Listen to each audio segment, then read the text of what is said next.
धनुर्धर तो बहुत हुए, लेकिन एक ऐसा भी धनुर्धर था जिसकी विद्या से भगवान श्री कृष्ण सतर्क हो गए। एक ऐसा भी धनुर्धर था जिसको लेकर द्रोणाचार्य चिंतित हो गए, और एक ऐसा भी धनुर्धर था जो अपने एक ही बाण से दुश्मन सेना के रथ को कई गज दूर फेंक देता था। इन सभी के तीरों में दम था, लेकिन ये सर्वश्रेष्ठ नहीं थे, क्योंकि सर्वश्रेष्ठ तो सर्वश्रेष्ठ होता है। आप सोच रहे होंगे कि कर्ण सर्वश्रेष्ठ था, लेकिन नहीं। आप कितना भी सोचो कि कौन होगा प्राचीन भारत का सर्वश्रेष्ठ धनुर्धर, तब भी शायद आप नहीं समझ पाए। आप सोच रहे होंगे यहाँ पर जरूर अर्जुन या फिर एकलव्य के बारे में बात की जा रही होगी, लेकिन नहीं। धनुर्धर तो बहुत हुए, लेकिन उस जैसा धनुर्धर आज तक न कभी हुआ है और न भविष्य में कभी होगा। तो चलिए जानते हैं दुनिया के 8 सबसे शक्तिशाली धनुर्धर के बारे में, और इनमें पहले नंबर पर कौन है। वीडियो में आगे बढ़ने से पहले हमारे चैनल को सब्सक्राइब करें और बेल आइकन जरूर दबाएं। हालांकि सर्वश्रेष्ठ का चयन करने का अधिकार हमें नहीं है, हम तो बस उनकी शक्ति के बारे में जानकर ऐसा कर रहे हैं। प्रत्येक व्यक्ति के अनुसार सर्वश्रेष्ठ का क्रम अलग अलग हो सकता है।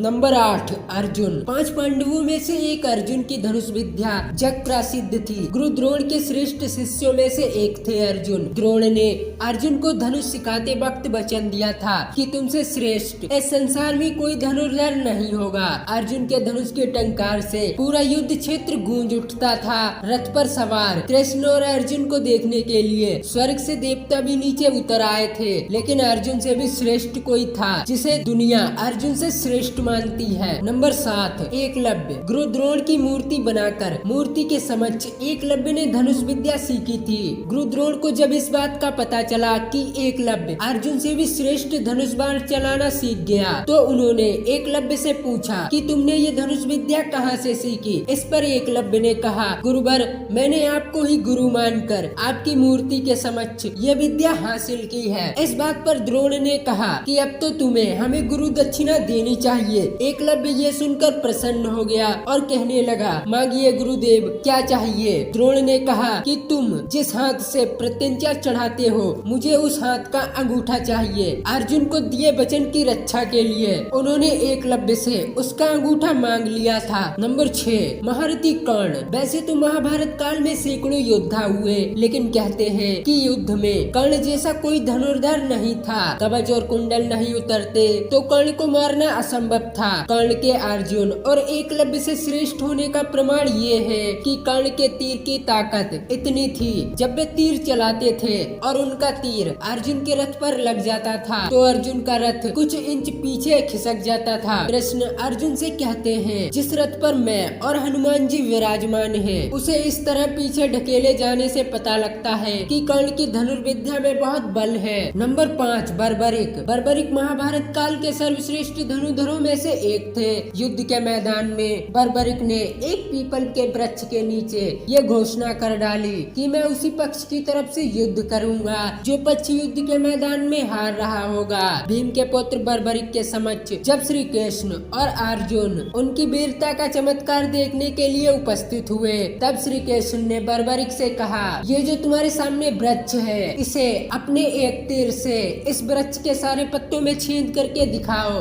तब बर्बरिक ने एक तीर निकाला और चला दिया। तब वह तीर सभी पत्तों में एक एक करके छेद कर रहा था। तभी एक पत्ता टूटकर नीचे गिर जाता है। तब भगवान श्री कृष्ण उस पत्ते के ऊपर अपना पैर रख देते हैं ताकि वह पत्ता बच जाए, लेकिन अंत में बर्बरिक का वह तीर भगवान श्री कृष्ण के पैर के पास जाकर रुक जाता है। तब बर्बरिक ने कहा, प्रभु, आपके पैर के नीचे एक पत्ता दबा है, कृपया पैर हटा लीजिए, क्योंकि मैंने तीर को सिर्फ पत्तों को छेदने की आज्ञा दी है, आपके पैर को छेदने की नहीं। उसके इस चमत्कार को देखकर श्री कृष्ण चिंतित हो गए। भगवान श्री कृष्ण ये बात जानते थे कि बर्बरिक हारने वालों का साथ देगा। यदि कौरव हारते हुए नजर आए तो पांडवों के लिए संकट खड़ा हो जाएगा, और यदि पांडव बर्बरिक के सामने हारते नजर आए तो फिर पांडवों का साथ देगा। इस तरह वह दोनों ओर की सेना को एक ही तीर में समाप्त कर देगा। नंबर 4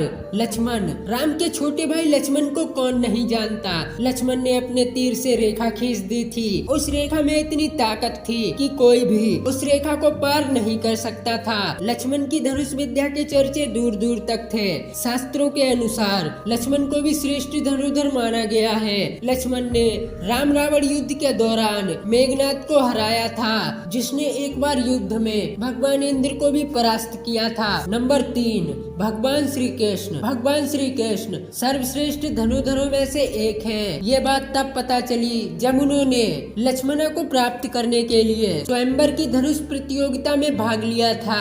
इस प्रतियोगिता में कर्ण और अर्जुन तथा अन्य कई सर्वश्रेष्ठ धनुधरों ने भाग लिया था। द्रौपदी स्वयंवर से कहीं अधिक कठिन थी। लक्ष्मणा की स्वयंवर की प्रतियोगिता भगवान श्री कृष्ण ने सभी धनुधरों को पछाड़कर लक्ष्मणा से विवाह किया था। हालांकि लक्ष्मणा पहले से ही श्री कृष्ण को अपना पति मान चुकी थी, इसलिए श्री कृष्ण को इस प्रतियोगिता में भाग लेना पड़ा। श्री कृष्ण के धनुष का नाम सारंग था। नंबर 2, भगवान श्री राम। एक बार समुद्र को पार करने का जब कोई मार्ग समझ नहीं आया, तब श्री राम ने समुद्र को अपने तीर से सुखाने की सोची और उन्होंने तरकस से एक तीर निकाला और प्रत्यंचा पर चढ़ाया। तभी समुद्र देवता प्रकट हो गए और उनसे प्रार्थना करने लगे। तब उसे क्षमा किया। हालांकि उन्होंने अपने धनुष और बाण का उपयोग बहुत मुश्किल वक्त में किया था। नंबर 1, भगवान शंकर। संपूर्ण धर्म और योग विद्याओं की शुरुआत भगवान शिव से होती है और उसका अंत भी उन्हीं पर होता है। भगवान शंकर ने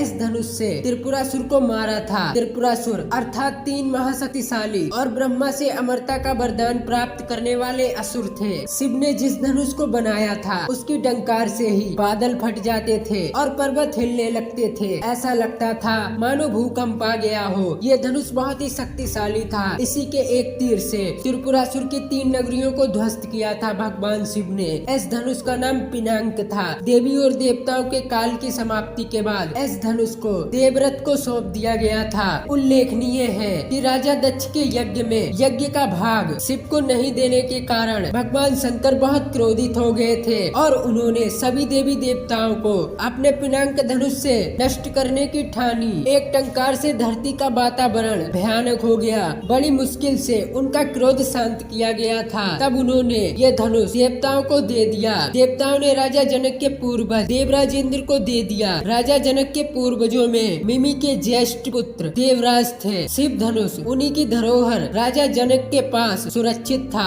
इस धनुष को भगवान शंकर ने स्वयं अपने हाथों से बनाया था। उनके इस विशालकाय धनुष को कोई भी उठाने की क्षमता नहीं रखता था, लेकिन भगवान राम ने इसे उठाकर इसकी प्रत्यंचा चढ़ाई और एक झटके में तोड़ दिया था। तो दोस्तों, आज की ये खास जानकारी आपको कैसी लगी हमें कमेंट में जरूर बताएं और वीडियो पसंद आई हो तो चैनल को सब्सक्राइब करके बेल आइकन अवश्य दबाएं।